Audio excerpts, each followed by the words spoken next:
ಮಾತಾಡ್ತಾರೆ. ದಯವಿಟ್ಟು ಸ್ವಲ್ಪ ಸುಮ್ಮನೆ ಇರಬೇಕು. ರೆಬಲ್ ಸ್ಟಾರ್ ಅಂಬರೀಷ್ಗೆ, ಸ್ವಾಭಿಮಾನಿ ಮಂಡ್ಯಗೆ, ಸುಮಲತಾ ಅಂಬರೀಷ್ಗೆ. ಒಂದ್ ನಿಮಿಷ ಡಿವೈಸ್ ಮಾತಾಡ್ತಾರೆ. ಎಲ್ರಿಗೂ ನಮಸ್ಕಾರ. ಇದೇ ಏಪ್ರಿಲ್ 15ನೇ ತಾರೀಕು ಬರ್ತಿರೋ ಲೋಕಸಭಾ ಚುನಾವಣೆಯಲ್ಲಿ ಇರುತ್ತದೆ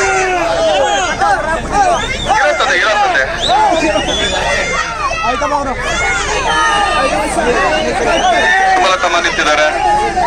ನಮ್ಮ ಅಮೂಲ್ಯವಾದ ಮತನ ಅವ್ರಿಗೆ ನೀಡಿ ಅವ್ರಿಗೆ ಬಹುಮತ ಜಯಶೀಲರಾಗಿ ಮಾಡಬೇಕು. ಕ್ರಮ ಸಂಖ್ಯೆ 20 ಸುಮಲತಾ ಅಂಬರೀಷ್, ಕಳೆ ಊದ್ತಿರೋ ರೈತನ ಚಿಹ್ನೆ. ನಾನು ಇನ್ನೊಂದ್ಸಲ ಹೇಳ್ತೀನಿ, ಕ್ರಮ ಸಂಖ್ಯೆ 20 ಸುಮಲತಾ ಅಂಬರೀಷ್. ದಯವಿಟ್ಟು ಇದನ್ನ ನೋಡಿ ವೋಟ್ ಮಾಡಿ, ನಿಮ್ ಸೇವೆ ಮಾಡೋ ಅವ್ರಿಗೆ ಅವಕಾಶ ಮಾಡಿಕೊಡ್ಬೇಕು.